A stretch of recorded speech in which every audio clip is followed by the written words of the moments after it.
Moses Golola y'omu ku bannabyamizannyo abasinga obuganzi wano mu ggwanga, ono ng'amanyiddwa nnyo okuzannya omuzannyo gw'ensambaggere ssaako n'ebikonde.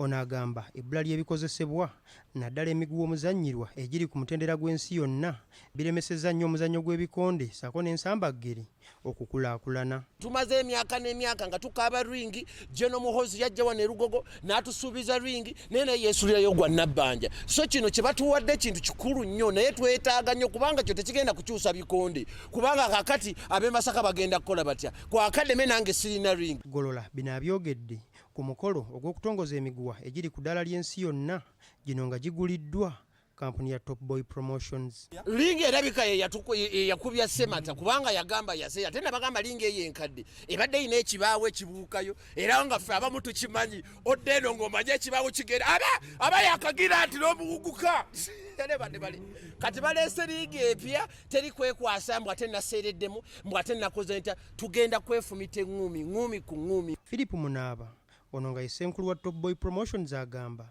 emiguwa gino gigula ensimbi ezisoba mu bukadde 100.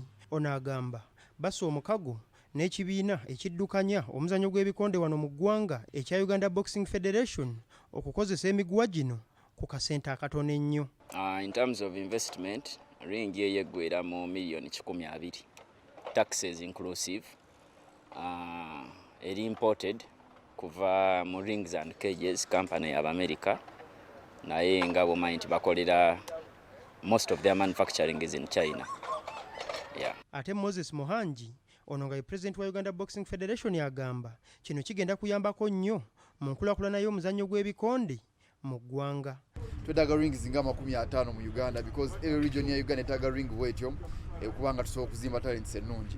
So bw'olaba emizannyo gyonna egisinga girina ogitraining era aba ogizanyira wano tuli hockey grounds ebazanyirawo, ab'omupiira balina ebisaawe, naye boxing gwe muzannyo gwokka wali kuterina ring wakuzanyira era nga ring eyo bw'osanga kickboxing egitutte temujja kuzannya mulina okulindako. Ono agamba babadde bakozesa emiguwa egyakoma okukozesebwa mu myaka egy'ensanvu. Mu myaka egyedda eno yaliwo kati ensi ze tuzanya nazo bo banabona aba embracing ada new technology balina gym rings n'empya era tukyalina n'enkadde kati nga Uganda yabadde kyasigalidde emabega era Top Boy company tuyambye nnyo kubanga tuwadde chance eno. Beka Resabula, BBS Telefina, Ageesigika.